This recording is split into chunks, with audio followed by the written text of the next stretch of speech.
दोस्तों आज एक सुबह खबर आई और उस खबर को पढ़ के ट्विटर पे जिसे हम एक्स कहते हैं उस पे काफ़ी ज़्यादा हो हल्ला मचा कि 100 टन गोल्ड जो है वो आरबीआई वापस लाया है। उसे एकदम शांति से बिना किसी की नज़रों को बताए हुए वो यूके से बैंक ऑफ इंग्लैंड से वापस लाया है। ये खबर पे काफ़ी सारी न्यूज़ बनी। इनफैक्ट ट्विटर पे एक्स पे एक अकाउंट है जो कि संजीव सान्याल साहब का है, जो कि इस समय भारतीय जो इकोनॉमिक एडवाइजरी काउंसिल है उसके उसमें मेंबर है, मतलब ये पीएम को एडवाइस करते हैं कि इकोनॉमिक मैटर्स पे। तो उन्होंने एक स्टेटमेंट दिया जिसके बाद ये पूरी खबर एक तरह से काफ़ी वायरल हो गई, जहाँ पर उन्होंने कहा कि while no one was watching RBI shifted 100 tons of gold reserves back to India from UK. Most countries keep their gold in the vaults of Bank of England or such locations and उसके लिए fee करते हैं. India will now hold most of its gold in its own vaults. We have come a long way since we had to ship out gold overnight in 1991 in the midst of a crisis. अब देखिए इस पूरे statement के कई सारे पहलू हैं जिनको कई लोग भूल गए डिस्कस करना। देखिए सबसे पहले कि 1991 ये बहुत ही इंपॉर्टेंट साल है जो हमें सबको नहीं भूलना चाहिए। ये वो साल है जब इंडिया इकोनॉमिक क्राइसिस में था और इंडिया अपने घुटनों पे था। इंडिया के पास पैसे नहीं थे इंपोर्ट करने के और किसी भी वक्त किसी भी मौके पर इंडिया बैंकरप्ट हो जाता। कुछ हद तक जो पाकिस्तान में आप देखते हो या श्रीलंका में आप देख चुके, कुछ हद तक वैसी हालत थी कि हम कर्जदार थे आईएमएफ के और बाकी दुनिया के अलग अलग संगठनों के। तो हमारे पास कोई ऑप्शन नहीं था। एक तो हमें अपनी करेंसी को डिवैल्यू करना था, सेकंड हमें गोल्ड रिजर्व्स को ओवरसीज मेंटेन करना पड़ा बिकॉज वहां पर जो गोल्ड की वैल्यू है उसमें चेंज हमारी करेंसी को चेंज नहीं करेगा बिकॉज हमने उसको वहां मेंटेन किया है। तो जो वोलेटाइल नेचर है वहां की करेंसी का, गोल्ड का, उसका असर हमारे देश की करेंसी पर नहीं होगा। सिमिलरली हमने काफ़ी टन गोल्ड जो है वो विदेश में रखा, बैंक ऑफ इंग्लैंड में रखा, जिसके लीज पर, जिसके बिहाफ पर हमने फॉरेन करेंसी को इंडिया में प्रोवाइड कराया। हालांकि उसके बाद 1991 के बाद जब क्राइसिस खत्म हुआ, हमने जब इकोनॉमी को ओपन किया तो हमने काफ़ी जो प्लेज किया था गोल्ड, उसके अगेन जो भी हमारा लोन था उसको हमने वापस कर दिया। लेकिन वो उस समय था जब हमने काफ़ी ज़्यादा गोल्ड बाहर मेंटेन करना स्टार्ट किया। और ऐसा नहीं है कि पहली बार किया, इससे पहले कई और देश कर चुके थे और वो इसलिए करते हैं ताकि उनका गोल्ड सुरक्षित रहे। ऐसा कहा जाता है कि बैंक ऑफ इंग्लैंड और जो बैंक फॉर नेशनल सेटलमेंट्स है स्विट्जरलैंड का, वो काफ़ी सेफर ऑप्शंस हैं दुनिया भर में। लेकिन इंडिया ने अब 100 टन उनमें से जो गोल्ड है, अभी भी काफ़ी इंडिया का गोल्ड बाहर मौजूद है, उनमें से 100 टन गोल्ड जो है इंडिया ने, आरबीआई ने वहाँ से वापस मंगा लिया है। तो यूके से अब ये 100 टन गोल्ड जो है वो इंडिया में आएगा और इंडिया में जो मिंट है, एक नागपुर में है और एक और जगह पर है, वहाँ पर उस गोल्ड को मेंटेन करने का एक एक आइडिया हम कह सकते हैं बिकॉज वहीं पर इन्हें जो है वो मेंटेन किया जाएगा।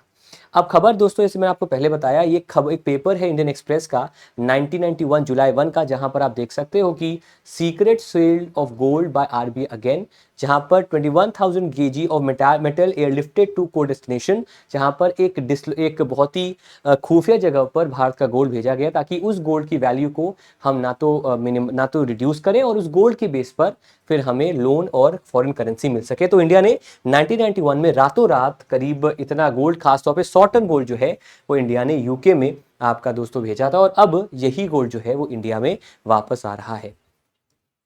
अब जैसा मैंने आपसे कहा है और अगर आप रेगुलरली हमारे चैनल को देखते हैं तो मैंने आपको बताया है कि पिछले 4 महीनों में आरबीआई ने करीब 1.5 गुना ज़्यादा गोल्ड डिपॉजिट्स मेंटेन किए हैं, 1.5 गुना ज़्यादा गोल्ड बाय किया है, परचेज किया है। उसका रीज़न ये है बिकॉज गोल्ड एक यूनिवर्सल करेंसी है और गोल्ड इस समय उसकी वैल्यू भी काफ़ी ज़्यादा है। और आज का समय जब एक तरफ यूक्रेन का क्राइसिस है, एक तरफ इजराइल गाज़ा का क्राइसिस है, सीरिया में क्राइसिस है, अफ्रीकन देशों में क्राइसिस है, उस समय गोल्ड मेंटेन करना एक बहुत ही सूटेबल और अक्लमंदी वाला ऑप्शन हो सकता है। हालांकि स्क्रीन पे आप देख सकते हो कि इतना गोल्ड हमने मेंटेन, कितना हमारा मेट्रिक टन गोल्ड है, ठीक है, और इसमें से 413.79 मेट्रिक टन जो है वो अभी भी आपका बाहर मेंटेन किया जाता है। तो ऐसा नहीं है कि ये गोल्ड आगे सब कुछ आगे, अभी भी काफ़ी गोल्ड आना बाकी है। हालांकि शुरुआत से हम ये कह सकते हैं कि हमने धीरे धीरे अपने इकोनॉमिक सिक्योरिटी पर, इकोनॉमिक सॉवरेनिटी पर भरोसा है और इंडिया में ये गोल्ड ज़्यादा सुरक्षित रहेगा, इस खबर से हम ये मान सकते हैं। जैसा मैंने आपको बताया था कि 2000 फाइनेंशियल 24 में जो पहले 4 मंथ्स थे 2024 के, उसमें करीब 8.46 मेट्रिक टन का इंक्रीज आया था और इंक्रीज बढ़कर आपका 822.10 मेट्रिक टन आपका हो गया था, जो कि इंक्रीज है 8.15% का कंपेयर करें उसको पिछले सालों से। तो ये काम इंडिया लगातार, आरबीआई लगातार करता जा रहा है। जैसा मैंने आपको पहले बताया, आरबीआई ने ऐसा क्यों किया है, बिकॉज 90s में भारत का जो विदेशी मुद्रा भंडार था वो काफ़ी कम था। हमारे पास बहुत कम पैसा था जिसको हम यूज़ करके इंपोर्ट कर पाएँ। यहाँ पर याद रखिएगा कि जो इंडियन रुपी है वो एक सॉफ्ट करेंसी है, उस समय भी थी, आज भी है।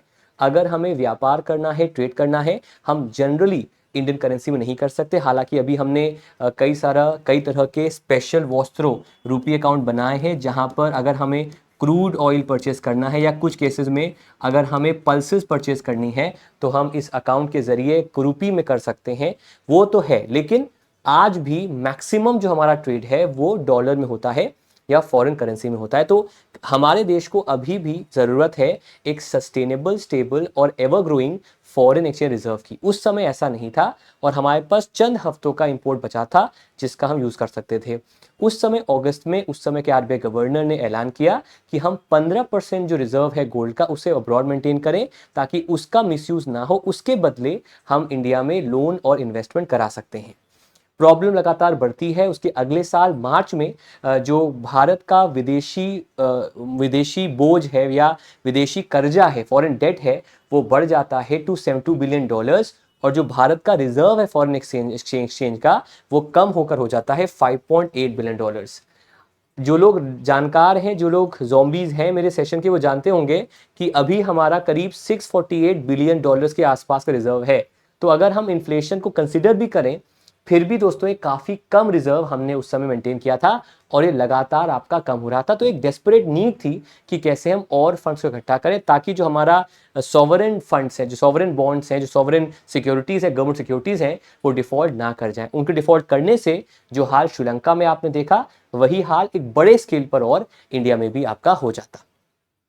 इस समय इंडिया के पास गोल्ड की बहुत ज़्यादा अमाउंट था, तो इंक्लूडिंग द आरबीआई। उस समय भारत का सबसे बड़ा बैंक एसबीआई ने भी कहा कि वो अपने गोल्ड को लीज करेगा जिसके बदले हमें फॉरेन करेंसी मिल सकती है। और इसके अप्रूवल के बाद 20 टन का गोल्ड, कॉन्फिस्केटेड गोल्ड जो है, जो हमने जमा किया था, उससे हमने पैसे रेस किए और करीब इतना पैसा हमने फॉरेन करेंसी में रेस किया by leasing out this particular gold. इसके बाद और हमने गोल्ड लूज किया 47 टन का गोल्ड और इसको भी एक डेस्टिनेशन बाहर भेजा गया, उसके बदले हमने रेस किया $400 मिलियन। तो टोटल में 400 प्लस 234 अराउंड उस समय $634 मिलियन हमने रेस किए by leasing out gold, by transporting gold outside the country.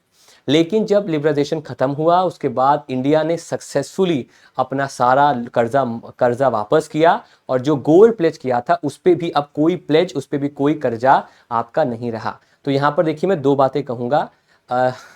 हम ना हमेशा रिसेंसी बायस पर हम हमेशा रिसेंसी बायस को लेकर परेशान रहते हैं।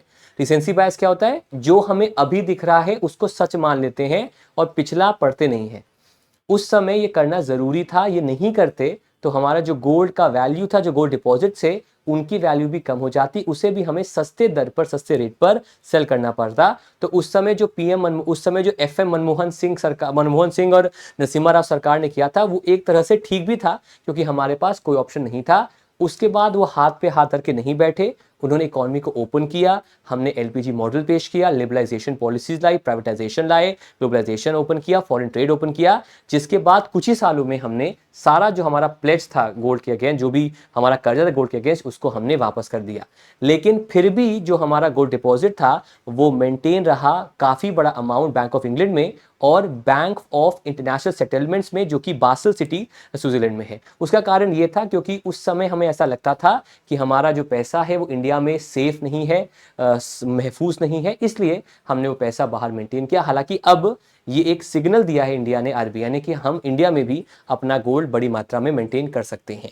तो स्क्रीन पे आप देख सकते हैं कि the RBI decision to bring back 100 tons of gold reserve from the UK to India reflects the confidence of the central bank in managing the reserves dynamically amid the growing global economic uncertainty। जो भी दुनिया में चल रहा है उसको देखते हुए हमने एक कदम उठाया। अगर आपको याद होगा दोस्तों तो रशिया का भी काफ़ी डिपॉजिट गोल्ड का मेंटेन था वेस्टर्न कंट्रीज़ में, G7 देशों में, लेकिन वो पैसा भी वहाँ फ्रीज हो गया है। Because Russia has gone against war against Ukraine, और जो मत था G7 नेशंस का कि ये गलत किया है उन्होंने, तो काफ़ी पैसा हुआ, तो कल को कुछ भी हो सकता है। इसीलिए ग्रेजुअली इंडिया जो है वो काफ़ी सारा पैसा अब वापस मंगा रहा है फ्रॉम दीज कंट्रीज, और ये एक उसका पहला कदम देखा जा रहा है। अब सवाल क्या बनेगा? सवाल पहला बनेगा कि कितना गोल्ड आरबीआई ओवरसीज मेंटेन करता है। तो अगर टोटल गोल्ड फाइनेंशियल ईयर 24 के डेटा की बात करें, इतना गोल्ड है, तो इसमें से 408.31 मेट्रिक टन जो है वो डोमेस्टिकली है, बाकी सारा पैसा आपका इंडिया के बाहर है। इतना पैसा सेफ कस्टडी में है with the bank of England and with the bank for international settlements in Switzerland, और जबकि इतना पैसा हमने गोल्ड डिपॉजिट्स में मेंटेन किया है। तो अभी भी काफ़ी पैसा इंडिया ने बाहर मेंटेन किया है। अब ये जो पैसा इंडिया आया है, ये जो डिपॉजिट, माफ करिए, जो गोल्ड इंडिया आया है, इससे आरबीआई क्या करेगा? इससे आरबीआई गोल्ड के प्राइस को मैनेज कर सकता है। अगर आपने नहीं नोटिस किया है तो अपने घर के बगल में जो दुकान है वहाँ चले जाइए, ज्वेलरी की, सुनार की या फिर ज्वेलरी शॉप होती है, और वहाँ पर पूछिए कितना गोल्ड का रेट है, काफ़ी ज़्यादा बड़ा है, तो उसे मेंटेन कर सकता है। सिमिलरली कुछ इंस्ट्रूमेंट जैसे कि गोल्ड एक्सचेंज ट्रेडेड फंड, जहां पर गोल्ड के बेस पर हम इन्वेस्टिंग कर सकते हैं, म्यूचुअल फंड्स की तरह उसको लॉन्च कर सकते हैं, वैसा कोई काम भी हम इंडिया में इसके तरीके से कर सकते हैं। तो ये दोस्तों पूरी कहानी थी, मैंने आपको बता दी।